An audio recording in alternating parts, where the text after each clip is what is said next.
Straight angle पे। अब straight angle के बारे में क्या पढ़ना है, तो स्ट्रेट एंगल आपको नाम से ही पता चल रहा है, अगर हमारी इनिशियल आर्म और जो टर्मिनल आर्म है वो एक स्ट्रेट लाइन में होंगे, लेकिन इन द अपोजिट डायरेक्शन होगी, तो उन दोनों के बीच का जो एंगल होगा उसको बोलेंगे कौन सा एंगल, स्ट्रेट एंगल। और स्ट्रेट एंगल हमेशा 180 डिग्री का ही रहता है, 180 डिग्री का रहेगा, ठीक है।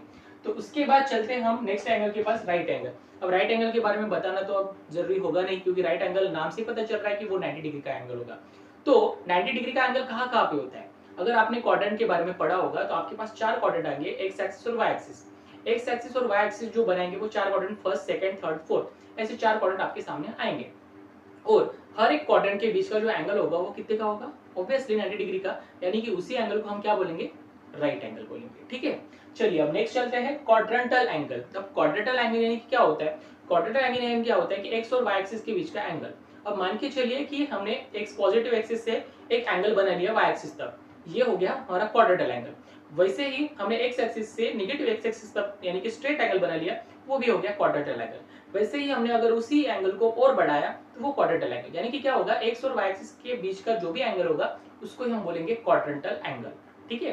तो इस तरह से आपके पास 6 एंगल्स यहाँ पे टॉपिक में पढ़ने को मिलेगा।